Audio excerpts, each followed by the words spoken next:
आज हम वाचन प्रेरणा दिवस मना रहे हैं। आज हम ऐसे शख्स के बारे में बात करने जा रहे हैं जो कि बहुत ही अपने कर्मठ था, अपने समय का, और धरती पुत्र कह लीजिए, धरती पुत्र, जिसने पूरे जीवन देश की सेवा की और मरते समय भी वो देश की सेवा करते हुए मरा। एक ऐसा शख्स जिसे हम मिसाइल मैन के नाम से जानते हैं, तो हमारे देश के राष्ट्रपति भी रह चुके हैं।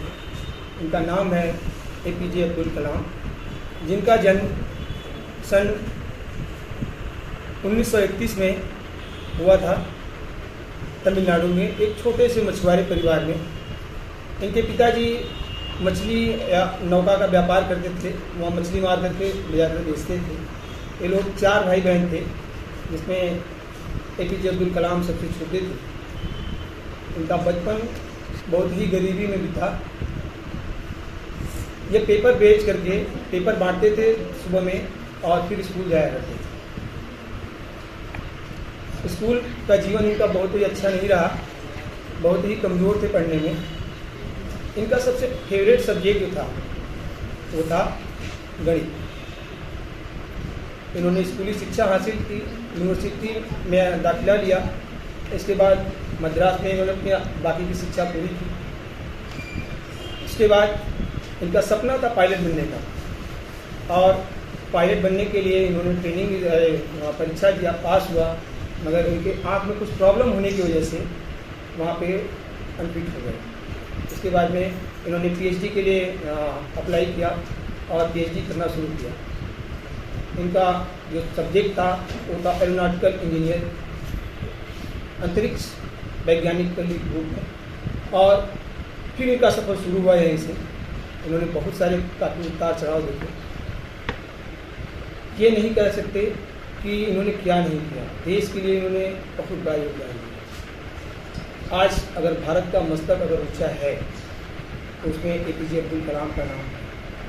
आज गर्व से अगर हम कह सकते हैं कि हमारे पास मिसाइल है, हम रूस और अमेरिका को टक्कर दे सकते हैं, तो उसे सबसे बड़ा अगर श्रेय है तो है APJ अब्दुल कलाम।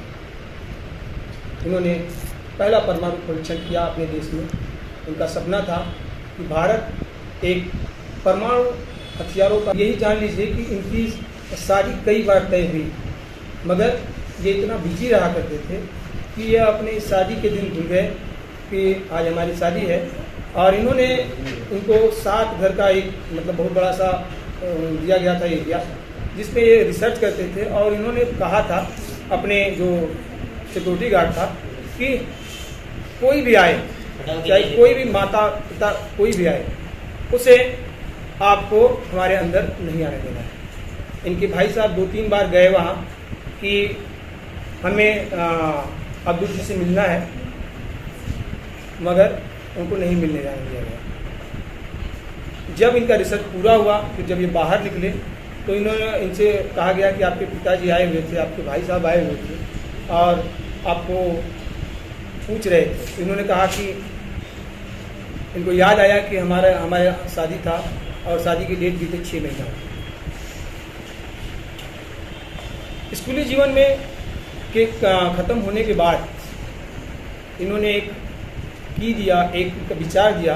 इन्होंने कहा कि क्लास का हर वो विद्यार्थी जो पिछले डेस्क पे बैठता है या क्लास में सबसे पीछे बैठता है, वही सबसे ऊपर आता है और वही इतिहास रचता है।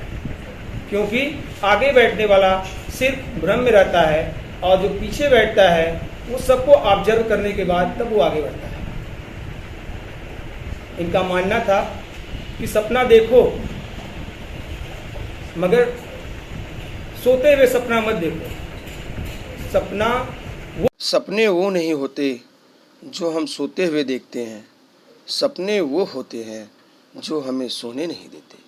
जागते हुए सपना देखने का मतलब इन्होंने बहुत, जब इन्होंने एयरफोर्स ज्वाइन नहीं कर पाए, इसके बाद इन्होंने बहुत सारे परीक्षण करने के बाद ये उड़ तो नहीं सके, मगर इन्होंने मिसाइल उड़ाया। और इन्होंने एक मिसाल दी कि खुदी को कर बुलंद इतना, खुदा बंदे से खुद पूछे बता तेरी रजा क्या है। और अपना पूरा जीवन इन्होंने अपने देश को समर्पित कर दिया। भारत सरकार ने इनके सम्मान में इनको हमारे देश का राष्ट्रपति चुना। इन्होंने 5 साल अपना कार्यक्रम पूरा किया, उसमें भी इन्होंने एयरफोर्स और कई सारे जगह गए, उन जो कमियां थी उनको सुधारा, अपने जो परमाणु हथियार थे उनमें उन्होंने सुधार किया। आज स्थिति ये है कि जो पड़ोसी देश हैं, चाहे जो शक्तिशाली देश है, वो हमारे देश से डरते हैं कि कहीं ऐसा न हो कि APJ अब्दुल कलाम जैसा और कोई साइंटिस्ट हो और वो भारत को और ऊंचा ले जाए। जब अब्दुल कलाम का कार्यकाल पूरा हुआ राष्ट्रपति का, उसके बाद में इन्होंने मोटिवेशनल स्पीच देना शुरू किया और अंत समय में ये शिलांग विश्वविद्यालय में प्रबंधक छात्रों को ये क्या कर रहे थे, मोटिवेशनल स्पीच दे रहे थे और अचानक दिल का दौरा पड़ा और इनकी डेथ हो गई।